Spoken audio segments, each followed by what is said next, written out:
Graça e paz a todos, uma boa noite, em nome do Senhor Jesus. É muito bom tê-los aqui novamente nessa mentoria, onde estaremos realizando essa palestra e compartilhando conhecimento, porque é o conhecimento que produz em nós desenvolvimento e a evolução, principalmente quando se diz respeito à vida conjugal. E o assunto que nós vamos tratar hoje é um assunto extremamente importante quando falamos de vida conjugal, quando falamos de casamento. São assuntos que muitas vezes não são tratados nos lugares que deveriam ser tratados, como, por exemplo, palestra de casais, encontro de casais, reuniões direcionadas aos casais. E esse assunto é de extrema importância, porque envolve elementos espirituais. Por isso, eu gostaria de pedir que você que acompanha aqui a nossa palestra estivesse com a sua Bíblia em mãos, porque nós vamos tratar do direcionamento de Deus para o relacionamento conjugal, para que os erros sejam corrigidos e nós possamos, então, evoluir nos acertos. E eu tenho certeza que o seu casamento será um casamento abençoado, um casamento consagrado, um casamento blindado por Deus, um casamento blindado pela pessoa do Espírito Santo. E eu digo isso por quê? Porque o primeiro assunto que eu preciso trazer à baila é: o casamento é uma instituição sagrada. O casamento é uma instituição divina. Os seus elementos fazem alusão ao reino dos céus, portanto, ao reino espiritual. O casamento não é apenas a junção de duas pessoas, o casamento não é apenas um encontro de satisfação de prazeres pessoais. O casamento é um projeto elaborado, planejado e executado à luz do Espírito Santo. Para você ter uma ideia, o casamento ele traduz a relação familiar dos céus. O casamento traduz a Sagrada Família, aonde Cristo é o esposo ou noivo. Agora, nesse exato momento, Senhor Jesus, ele se enquadra na condição de noivo. E nós, seu povo, que formamos sua igreja, somos sua noiva, que ao nos encontrarmos com ele nos céus, para vivermos a eternidade ao lado dele, nos tornaremos sua esposa e ele o esposo. E a união do homem com a mulher para a consolidação do matrimônio é exatamente esta alusão da união de Cristo e a igreja. Então, entenda que o casamento é algo estritamente espiritual. Porém, na sociedade pagã, principalmente na sociedade gentílica, esse casamento ele foi banalizado. O valor do casamento foi banalizado. Perdeu-se o valor do casamento. O casamento passou a atender outros interesses, escusos, egoístas, desvirtuados do propósito de Deus. E é por isso que a sociedade geme e tem graves problemas e dificuldades de manter os enlaces matrimoniais. Por quê? Porque um casamento só subsiste quando Cristo é a base. Um casamento só se sustenta quando Cristo é a base, a estrutura desse relacionamento. Como diz a palavra de Deus em Filipenses, que em Cristo Jesus tudo subsiste. Para eu levar você a essa compreensão mais ampla, eu quero convidá-los a abrir no livro de Hebreus, capítulo 13. Hebreus, capítulo 13, verso 4. É importante você ter uma caneta e um papel. Caso você não consiga abrir rápido, anote. Anote também as orientações dos ensinos. Pegue um caderninho. Eu tenho sempre um caderninho comigo para eu estar anotando, porque são ensinamentos muito importantes. Aliás, nós disponibilizaremos essa gravação depois, enviaremos essa gravação para vocês. Mas é importante anotar, é importante fazer anotações. Então, no livro de Hebreus, capítulo 13, lá no Novo Testamento, a palavra do Senhor, ela nos diz a respeito do casamento as seguintes instruções. 13, versículo 4, diz assim: digno entre todos seja o matrimônio, bem como o leito sem mácula. Porém, aos que se dão à prostituição e aos adúlteros, Deus os julgará. Presta muita atenção nesse versículo, ele é emblemático, ele que vai nos nortear por toda essa nossa palestra de hoje. Em primeiro lugar, digno entre todos é o matrimônio, bem como o leito sem mácula. Por que o Senhor Jesus se refere ao leito sem mácula? Porque um leito maculado abre um portal espiritual de acesso das forças malignas ao casamento. Quando você permite que o teu leito seja maculado, você abre em seu casamento, através do seu leito, um portal espiritual para forças malignas destruírem o seu casamento. É isso que esse versículo está dizendo. Porque ele continua dizendo assim: porque, porém, aos que se dão à prostituição e aos adúlteros, Deus os julgará, ou seja, Deus os punirá. Então, o diabo sabe dessa palavra, o diabo conhece essa palavra, e ele está atento a toda e qualquer oportunidade que se abre para ele adentrar entre os cônjuges, no leito conjugal.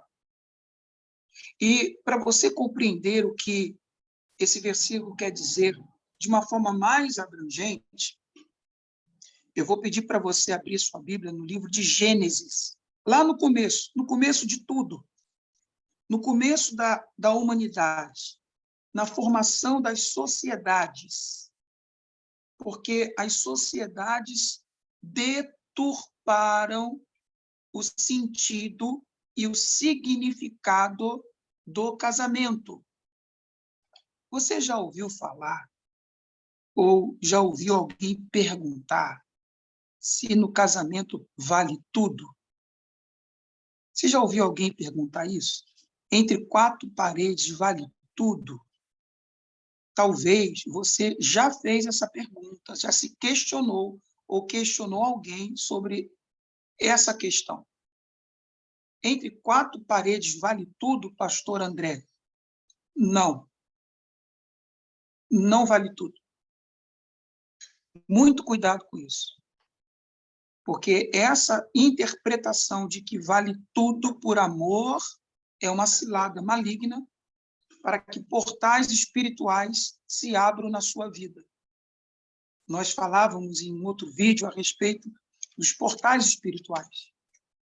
Os portais espirituais que nos ligam a Deus, que abrem acesso a Deus, a nossa vida, eles são abertos por intermédio da oração, do jejum e da santificação. Quando você ora, os portais celestiais se abrem, os portais espirituais se abrem para a visitação do Espírito Santo, da presença de Deus na nossa vida. Porém, quando o assunto é vida conjugal, quando você permite que o seu leito seja maculado, portais espirituais se abrem para forças malignas atuarem. Então, tenha cuidado com isso. Tenha cuidado com o leito conjugal, porque ele é uma oportunidade de abertura de portais espirituais adentrarem no seu casamento. E nós vamos trazer à baila esses pontos, esses aspectos. Quais são as formas de se macular o leito conjugal? Quais são as formas de se abrir portais espirituais, dando legalidade a espíritos malignos para destruir o seu casamento com esfriamento conjugal, com prostituição, com adultérios? Como que se abre portais espirituais para o divórcio dentro do leito conjugal? Não são poucos os casais que, na minha experiência em atender casais, declaram que o casamento entre os dois era uma maravilha, que os dois se entendiam muito bem, que os dois se davam muito bem, na intimidade davam-se muito bem, e que não havia uma explicação para o casamento esfriar, para um dos cônjuges mudar de ideia e querer ir embora. Exatamente por causa desse portal espiritual que se abre para forças malignas entrarem. E é muito importante que nós nos atentemos para esses portais, tá bom? O sexo não é pecado. Sexo não é pecado. Se você quiser anotar, anota isso. A relação sexual entre casais significa um louvor a Deus, ao Espírito Santo. Quando homem e mulher se unem pelos laços matrimoniais, sexualmente, há naquele ato um louvor ao Espírito Santo, um louvor a Deus. O sexo é santo, é sagrado, é santificador. A prova disso, o apóstolo Paulo, ele diz assim: o marido incrédulo é santificado pela esposa crente no contato sexual. Então, a mulher tem um marido que é incrédulo, descrente, mas quando eles têm ato sexual dentro do seu casamento, ela que é santificada, ela santifica o marido no ato sexual. Da mesma forma, o marido crente santifica a mulher incrédula no ato sexual. Por quê? Porque o ato sexual é louvor ao Espírito Santo, louvor a Deus. Foi para isso que Deus nos criou. Nós fomos criados, dotados de mecanismos e de instrumentos sexuais, de órgãos sexuais. Porque Deus nos projetou para isso. Porém, o uso inadequado faz com que o nosso leito seja corrompido, ou, como diz lá Hebreus 13:4, maculado. E como que tudo isso começou? Vocês conhecem muito bem a história de Noé, não é verdade? Aonde Deus se arrependeu de ter criado a humanidade por conta da depravação do ser humano. E por que Deus se arrependeu? O que era essa depravação? Exatamente a banalização sexual dos homens entre si. O leito conjugal não era santificado, não havia regras, não havia limites. Tudo podia, de todas as formas, de qualquer jeito. O que importava ali era a busca intensa pelo prazer cada vez maior. Cada vez maior. E, por isso, variavam-se as formas de ato sexual. André, então você está dizendo que a gente não pode ter prazer? Não é isso que eu estou dizendo. Não é isso que eu estou dizendo e não é isso que você tem que entender. Você tem que compreender que existem atos sexuais que maculam sua vida com Deus, que maculam seu leito e que dão a legalidade para o inimigo agir. Então, os homens do tempo de Noé praticavam esse sexo de forma depravada, pervertida, vamos dizer assim, pervertida. Eles eram perversos. A palavra perverso vem da etimologia de perversão, de perversidade, de maldade. Leia comigo o que está escrito, então, em Gênesis 38.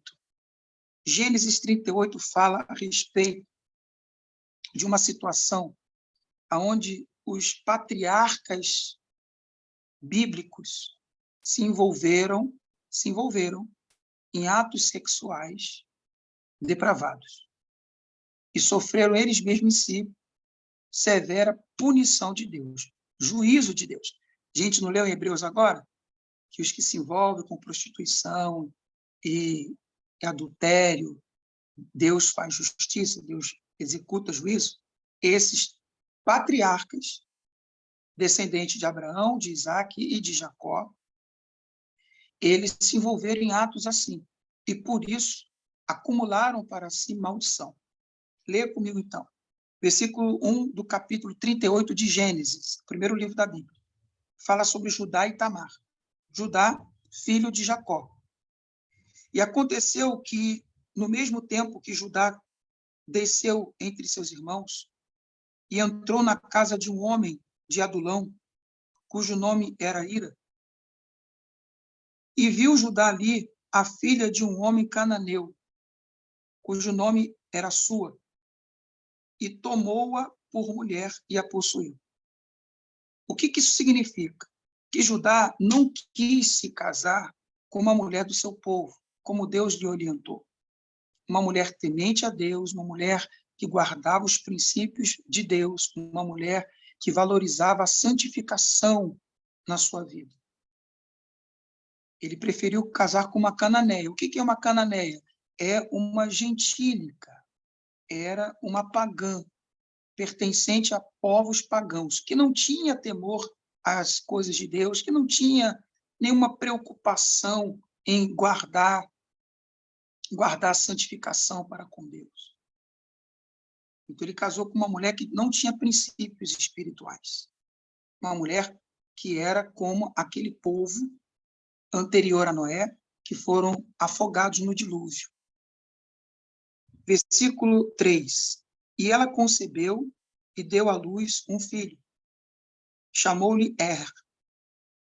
E tornou a conceber e deu à luz a outro filho chamado Onã. E continuou ainda e deu à luz a um filho chamou de Selá. E Judá estava em Quezibe, quando ela deu à luz. Judá, pois, tomou uma mulher para Er, o seu primogênito. E o seu nome era Tamar, o nome da esposa que Judá encontrou para seu filho mais velho. Er chamava-se Tamar. Er, porém, o primogênito de Judá, era perverso aos olhos do Senhor. Por isso, o Senhor o matou. Preste bem atenção nesse versículo. Estudiosos e biblistas, eles acreditam que o motivo pelo qual Deus o matou foi pelas mesmas práticas daqueles povos anteriores a Noé, que foram dizimados no dilúvio, e pelo mesmo motivo pelo que Hebreus 13:4 diz que Deus vai provocar juízo, vai operar juízo. Práticas sexuais ilícitas, práticas sexuais que maculam o leito conjugal. Filho primogênito de Judá, praticavam atos sexuais ilícitos que maculavam o seu leito. E esse ato sexual, aqui, nesse caso, se acredita, tem-se por base que era um ato sexual anal. Esse ato sexual anal é trazido por hipótese porque ele não teve filhos. Então, acredita-se que o que Deus abominou no leito conjugal de Er e sua esposa Tamar era a prática de sexo anal. Uma mulher descendente dos patriarcas jamais permitiria isso, porque elas eram orientadas quanto a essa devassidão. Mas uma mulher cananeia como Tamar não se importava também. Ela consentia. Era perverso. Ele praticava essas coisas. Ele não se satisfazia apenas com o prazer sexual normal, natural, que a natureza foi produzida para essa atividade. E ele buscou uma outra forma de atingir cada vez prazer maior. Compreende? Eu quero deixar registrado para você um vídeo no YouTube. Ele é uma doutora, ele é uma médica, trabalhou num hospital muito importante aqui do Rio de Janeiro, chamado Gafreguinle, que é um hospital de referência a tratamento de AIDS. E ela fez um trabalho muito interessante, muito profundo, a respeito de doenças decorrentes do ato sexual anal. Anote o nome dela aí, é doutora Anete Guimarães. Doutora Anete Guimarães. Ela trabalhou também no Instituto Médico Legal aqui do Rio de Janeiro e tem muita experiência nesse sentido. Você vai colocar no YouTube, assim, sexo anal, doutora Anete Guimarães. Ela vai explicar com mais propriedade. Por que é pecado? Por que isso macula o leito, pastor André? De acordo com as instruções da doutora Anete, o órgão anal não é projetado biologicamente para receber a penetração externa de nenhum objeto, muito menos um órgão masculino. É diferente do órgão feminino. A abertura vaginal, ela tem toda a anatomia própria para receber o ato sexual. O ânus não, o reto não. Ele é feito de uma cavidade, de uma mucosa serosa. Essa mucosa serosa, ela tem a finalidade de absorver os extratos estomacais digestivos. Então, ela é uma cavidade áspera e grossa. E, quando friccionado, gera feridas. Mesmo com preservativo, gera feridas. E você pode perceber o aumento de casos de câncer no reto. Não sei se você já notou isso, o aumento de casos de câncer no reto, exatamente por conta dessa fricção. É óbvio que a sociedade, você vai ver no YouTube vários médicos, doutores dizendo que é bom, que não tem problema, que não tem perigo, porque eles são pessoas que não têm o princípio bíblico e elas estudam procurando aquilo que os olhos dela querem encontrar. Mas a doutora Anete explica com muita eficiência os malefícios do ato sexual anal. E, além disso, ele gera enfermidades cardíacas. Porque, uma vez ferindo a parede intestinal, a parede retal,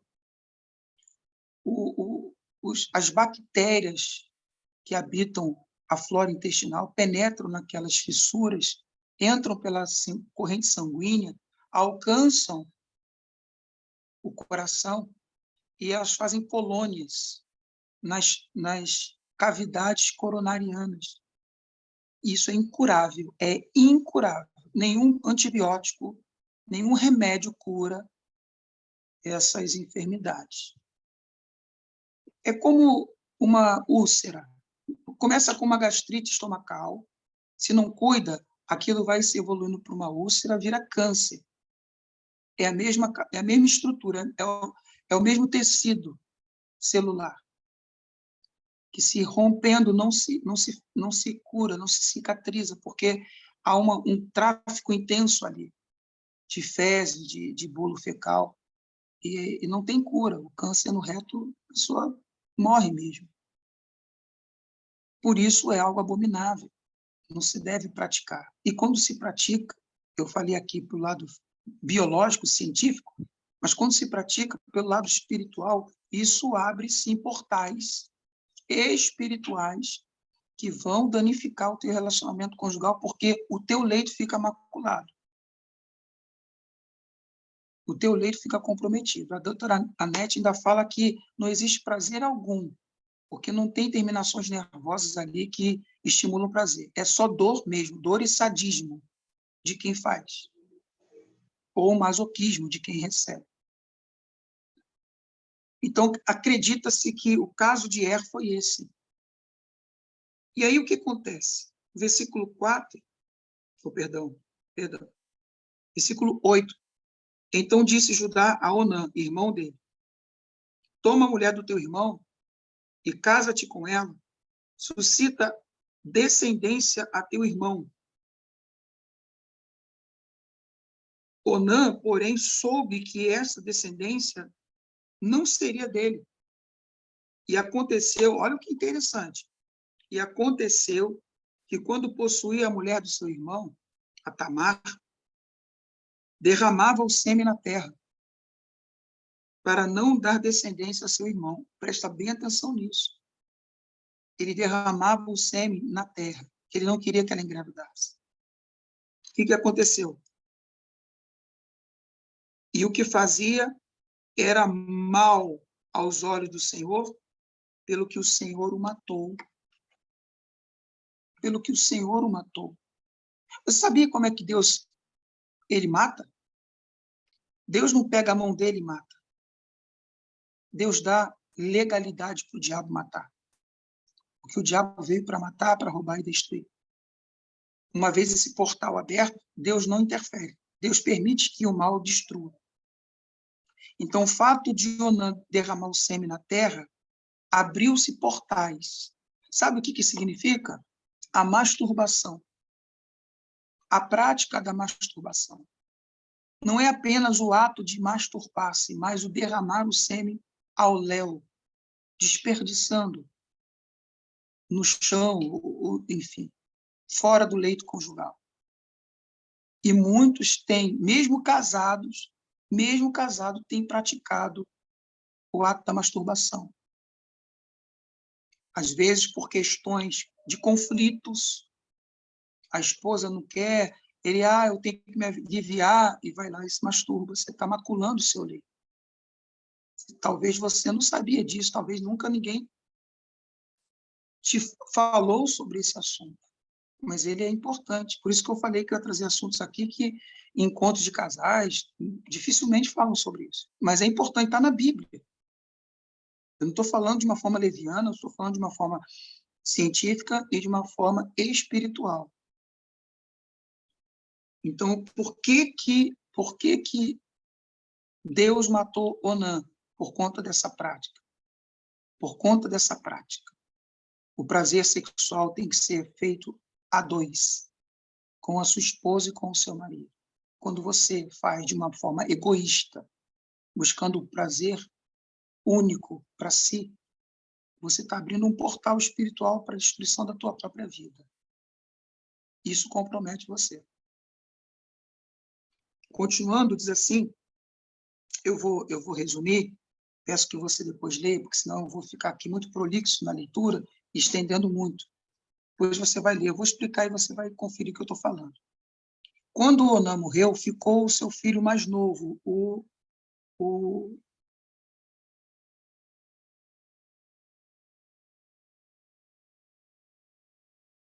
Selá. Então, pela ordem, porque ali naquele tempo havia uma lei do levirato, quando o filho mais velho morre, o consecutivo tem que casar com a sua esposa, e assim sucessivamente, o Selá tinha que ser entregue a Tamar para conceder descendência ao seu irmão Er, não o Onã, mas ao Er. Todos que casassem com a Tamar ia fazer filhos para o seu irmão Er. Só que Judá decidiu não entregar. Olha o pensamento de Judá. Meu filho vai morrer também.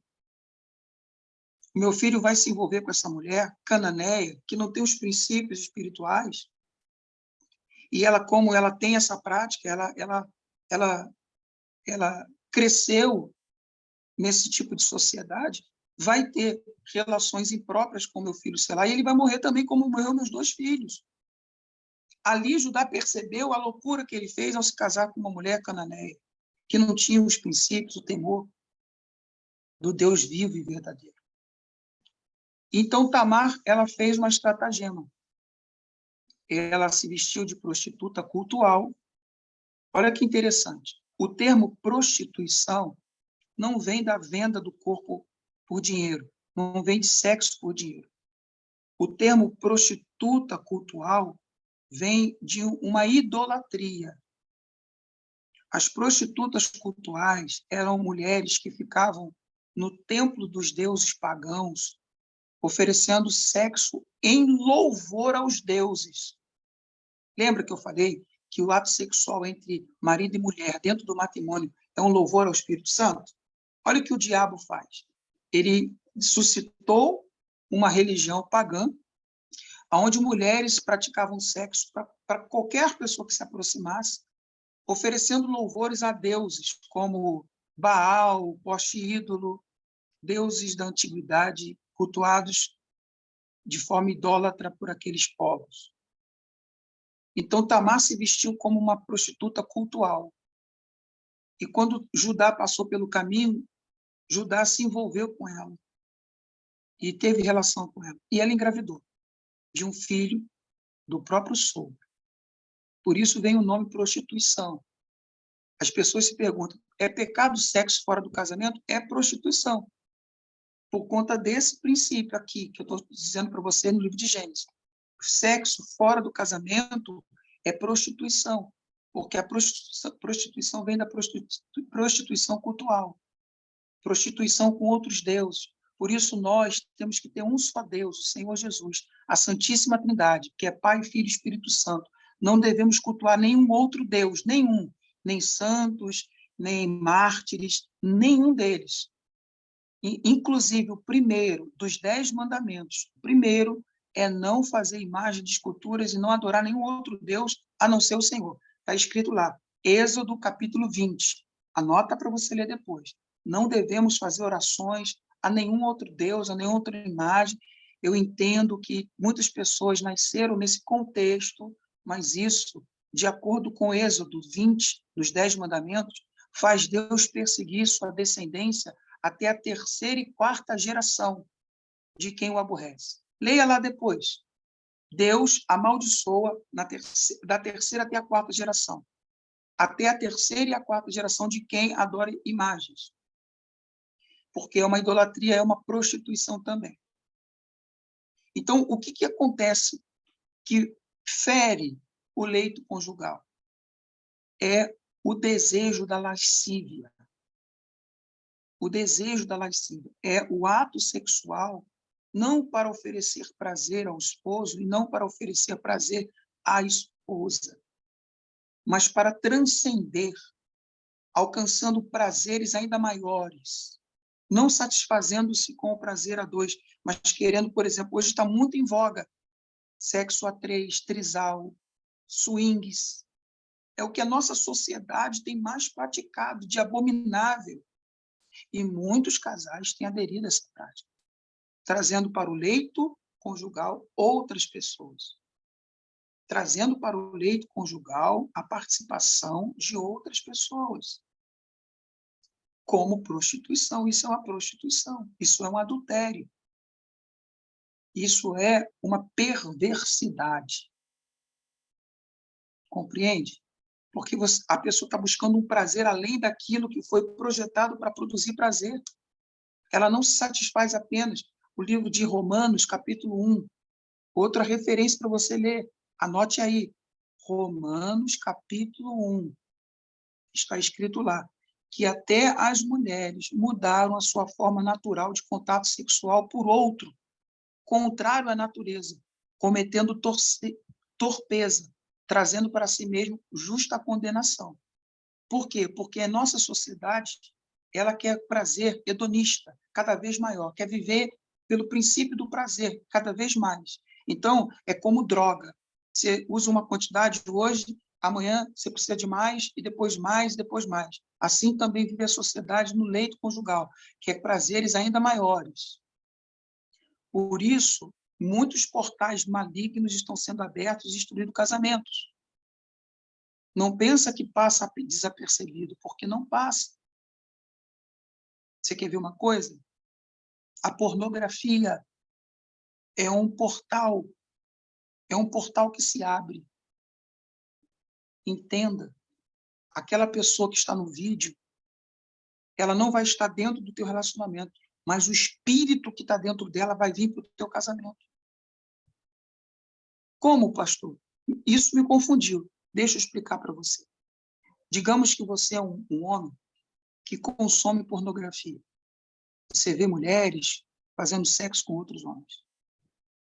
Aquilo fica na sua mente, se instaura na sua mente.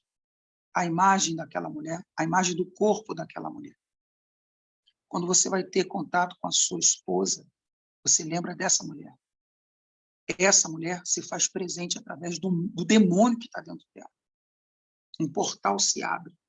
Os demônios que estão naquela mulher que fez aquele filme, vêm para você, vêm para o leito e destrói o casamento. Compreende? Isso é adultério também. Retomo Hebreus 13:4. Os que praticam prostituição e adultério. Não é adulterar só, vou sair ter outra mulher. Não. Às vezes você assiste uma pornografia, aquilo ali entra pelos teus olhos, se consolida na sua mente e é evocado pela sua memória na hora do seu ato sexual. E aí, ao invés de você se satisfazer com o corpo da sua esposa, você se satisfaz com a lembrança daquele vídeo cometendo adultério, trazendo demônios para dentro do teu relacionamento, trazendo espíritos malignos para dentro do teu relacionamento, que vão operar para destruir você. Veja o que Deus fez com Ela e com Onã. Deus permitiu, Deus os matou, deixando esse portal se abrir e as forças do mal destruí-lo. Quero que você abra no livro de 1 Tessalonicenses, capítulo 4. 1 Tessalonicenses, capítulo 4. Lá no Novo Testamento. 1 Tessalonicenses, capítulo 4. Versículo 3. Olha o que diz. 1 Tessalonicenses, capítulo 4, verso 3.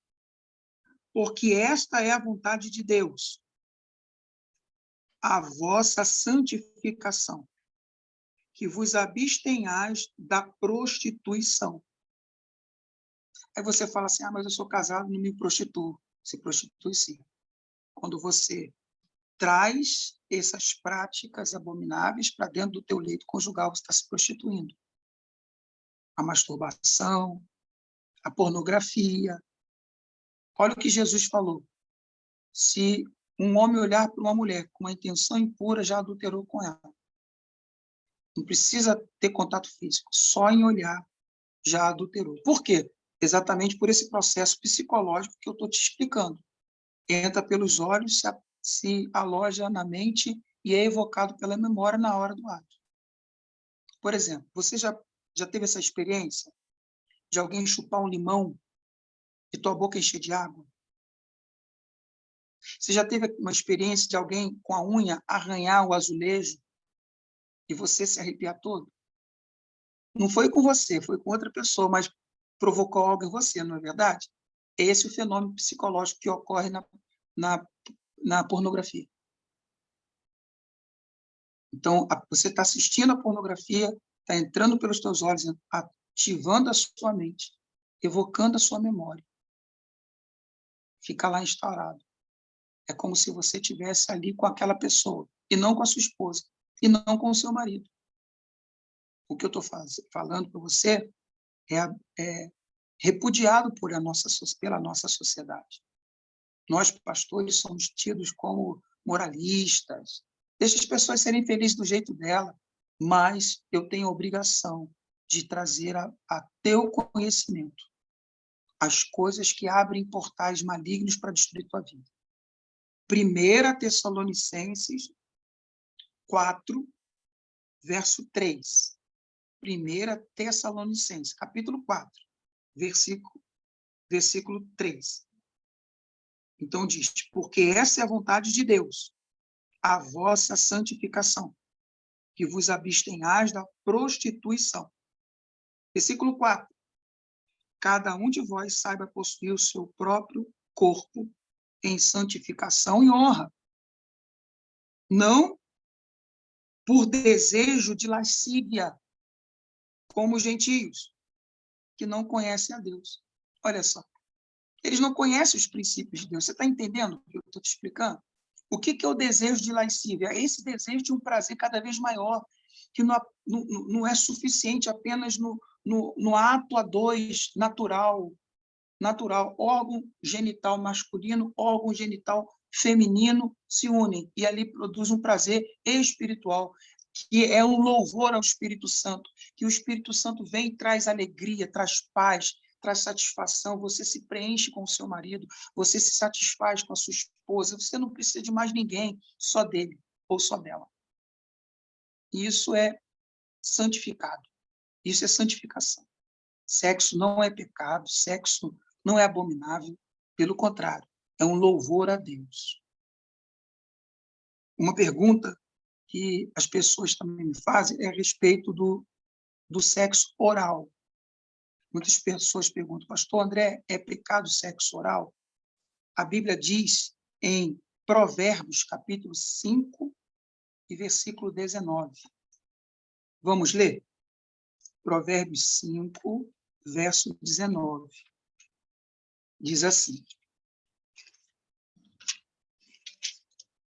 Provérbios, capítulo 5, verso 19, diz assim: como serva amorosa e gazela graciosa, os seus seios te saciem a todo tempo, e pelo seu amor seja atraído perpetuamente. Está falando do marido com a sua esposa. Seja bendito o teu manancial, alegra-te com a mulher da tua mocidade, sacia-te os teus seios a todo tempo. Tudo o que é feito com a boca é oral. Então, se é no seio, se é em outra parte, é oral. É pecado? Não, aqui está dizendo que não, que a gente deve ser saciado perpetuamente. Porém, não é obrigatório. Tem casais que não gostam. E você tem que ter na sua mente que o sexo não é para satisfazer você, mas o outro. E se não é legal para o outro, não pode ser legal para você. Você não pode ter um prazer aonde o teu marido ou tua esposa está ali constrangido, ali sofrendo, incomodado. Não é o que ele quer. Então, é pecado? Não, não é. Tudo é lícito, mas nem tudo nos convém. Se houver acordo entre os dois, não há problemas. Mas se algum se mostrar incomodado, não se deve fazer, deve se respeitar. Entenda, homens, essa mulher não é sua. Deus a concedeu a você, para você cuidar dela, para ela te dar alegria e para você dar alegria para ela. Mas ela não é sua propriedade. A mesma coisa, esposa, o seu marido não é seu, ele não é sua propriedade. Deus o concedeu para lhe alegrar, lhe fazer feliz, mas você tem que cuidar dele e dela como algo que pertence a Deus, é algo que é sagrado.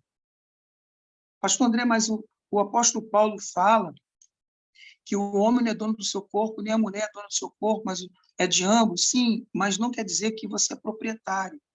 Esse versículo está indicando que Deus colocou o teu corpo como marido para satisfazer a sua esposa. Deus criou o teu corpo esposa para satisfazer o seu marido. E Deus, então, entrega a cada um de nós o corpo do cônjuge. Mas ele não é a nossa propriedade. Nós temos que ter temor, cuidado, respeito e zelo por aquilo que nos é entregue. Isso é muito importante, porque não se esqueça que um ato sexual é um louvor ao Espírito Santo.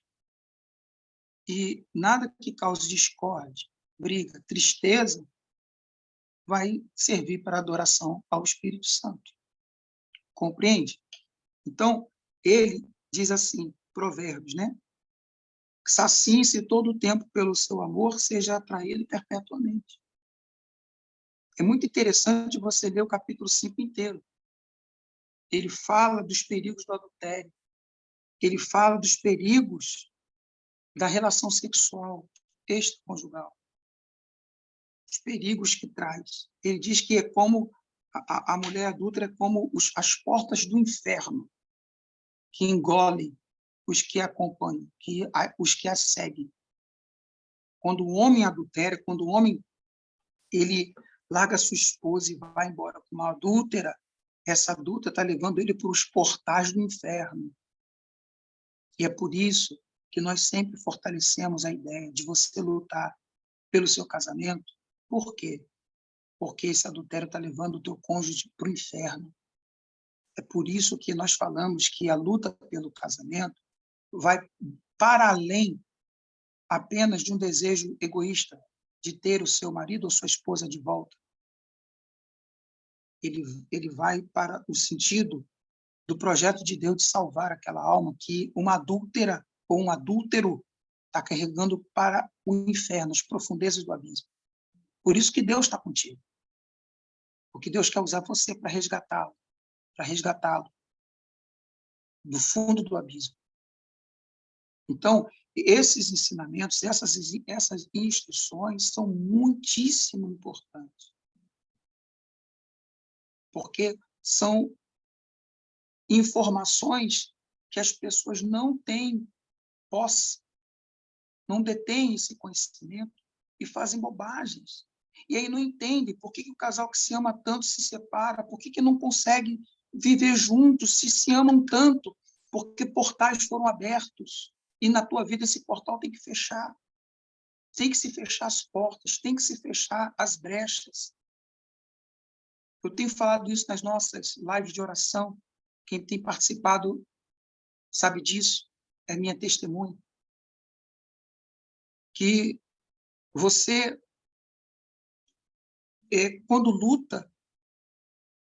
você luta pelo seu casamento, as coisas parecem difíceis, parece ficar mais difícil. Mas é porque Deus está te ensinando. E está te ensinando muitas coisas no meio dessas lutas. Ele está te instruindo. Está te ensinando a orar, jejuar, se santificar, se voltar mais para Ele, confiar nele. Essas lutas fazem você conhecer quem é o Deus que te criou, que você sempre ouviu falar dele, de ouvir dizer, mas ele quer que você o conheça. Jó, ele declarou isso. No fim do seu sofrimento, Jó declarou. Ele disse assim: eu te conhecia só de ouvir falar, mas agora os meus olhos te veem. Porque as lutas que Jó passou foram terríveis, mas fizeram com que ele chegasse mais próximo de Deus e conhecesse a Deus como Deus é. A ponto dele mesmo confessar. Ele já era íntegro, reto, temente a Deus, se desviava do mal, mas não conhecia Deus como Deus era. Você entende isso? Ele era um homem totalmente íntegro, agradava a Deus em tudo, mas ele não conhecia Deus. Ele só conhecia Deus de ouvir falar. E as lutas e o sofrimento que ele passou fez com que os olhos dele vissem Deus. E é isso que Deus vai fazer. Os teus olhos verem a mão de Deus agindo e operando, trazendo o teu marido de volta, trazendo a tua esposa de volta. E você precisa estar preparado. Jesus está aqui nessa mentoria, nessa palestra, te preparando, te instruindo para você fechar portais que deram abertura para o mal destruir teu casamento. O leito conjugal, o relacionamento conjugal é santo. E ele tem que ser tratado com a devida atenção e reverência também. Quando ele diz digno entre todos seja o matrimônio. E nós precisamos também entender o seguinte: todos nós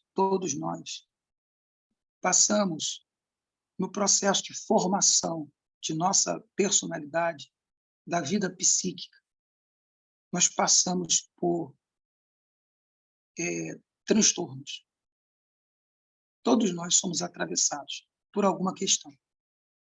E esses atravessamentos acabam formando nossa personalidade, a forma de nos comportar, de entender e de perceber a vida. E, às vezes, a nossa maneira de nos comportar, de entender a vida, traz conflitos dentro de uma relação conjugal.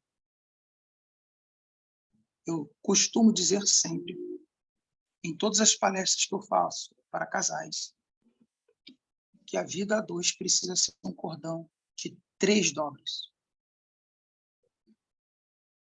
A primeira ideia de cordão de 3 dobras é Deus, a mulher e o marido.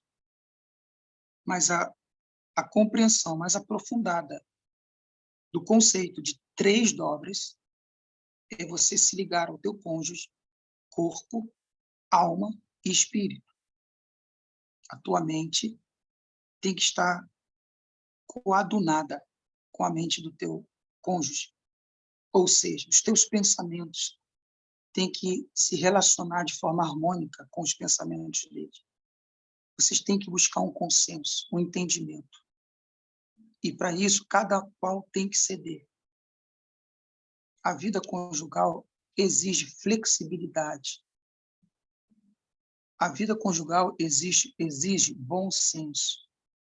A vida conjugal não é pautada em quem manda e quem obedece. Mas a vida conjugal é pautada quando 2 entram em acordos para caminharem juntos, olharem na mesma direção, tomarem decisões juntos, que seja bom para os 2. E, para isso acontecer, há necessidade de ser flexível, dar o braço a torcer para muitas coisas. Ah, mas eu não consigo, então permaneça solteiro. Você sabia que Jesus disse que nem todo mundo está apto para casar? Sabia disso? Sabia que nem todo ser humano nasceu para casar? Jesus diz isso. Mateus 19. Mateus capítulo 19. Dá uma lida lá. Dá uma lida. Ele diz que uns nasceram para ser eunuco. Sabe o que é um eunuco? Eunuco é a pessoa se torna eunuca de 3 maneiras. Em primeiro lugar, o eunuco é aquele que, nos tempos da antiguidade, os monarcas, os reis, os imperadores, eles tinham um harém de mulheres, de esposas, e concubinas também. E ele precisava cuidar, porque eram muitas, 100, 200. Salomão tinha 300. Enfim. Ele tinha que deixar alguém ali para cuidar e não deixar que nenhum outro homem se relacionasse sexualmente com ela, porque o próprio rei não daria conta de 100, não dá conta de uma, imagina de 100. Então, ele botava um eunuco ali para cuidar e não deixar ninguém e nenhuma delas se relacionar com outro homem. Todas elas ficassem ali à disposição do rei. Então, esse homem ele era castrado e colocado como eunuco pelo rei. A segunda forma de eunuco é aquele que era capturado como prisioneiro, como escravo, como foi o caso de Daniel. Daniel, Sadraque, Mesaque e Abidnego eram eunucos. Eles foram castrados pelo rei da Babilônia. Está lá que eles foram cuidados pelo chefe dos eunucos, lá no livro de Daniel. Quer dizer, o chefe dos eunucos cuidava dele porque ele também era um eunuco. E a terceira forma que Jesus diz de eunuco é aquele que a si mesmo se faz eunuco. Ele mesmo não tem apetite, a libido. Ele não tem. Então, ele não... Sabe aquela pessoa que gosta de ser só? Então, se você é uma pessoa que tem esse caráter de querer ser só, individual, é só o que você pensa, é só a sua vontade, então você é um eunuco. Espiritualmente falando, você não está apto para casar. Porque a primeira coisa que acontece quando a gente se casa é perder a nossa vontade. Aí eu queria jogar um futebol, aí a esposa, vamos ver um filme. Acabou, eunuco. Aliás, você só não consegue fazer isso se você for eunuco. Você vai trocar a tua esposa, que quer ver um filme, passar tempos com você, para jogar futebol com os amigos? Ah, mas eu gosto muito de futebol. Sim, mas há tempo para tudo, né? Vai ter que arrumar um outro tempo para jogar o seu futebol. E entender que vai voltar rápido para casa, porque ela vai estar te esperando. Não pode ir para lá para o futebol e esquecer que tem esposa em casa e ficar lá com seus amigos solteiros. Só se você for eunuco. Você não está pronto para casar. Você tem que assumir sua vida de casado agora. Você não é mais um solteiro. Deixe os eunucos para lá. Você não é mais eunuco. Você é um homem casado, uma mulher casada. Então, para que um relacionamento conjugal ele triunfe, sim, Tiago, já vou abrir para as perguntas. Para que o casamento dê certo, é necessário, então, uma interligação de três dobras, três quesitos. Perdão. A primeira dobra é pensamentos alinhados, sentimentos alinhados e corpos alinhados. E esse corpos alinhado diz respeito ao leito conjugal, ao ato conjugal, que é santificado, digno de honra, e precisa ser um leito sem mácula. Correto? Eu vou agora parar a gravação, depois eu vou mandar a cópia para cada um de vocês e vou abrir para as perguntas. Correto? Deixa eu parar aqui.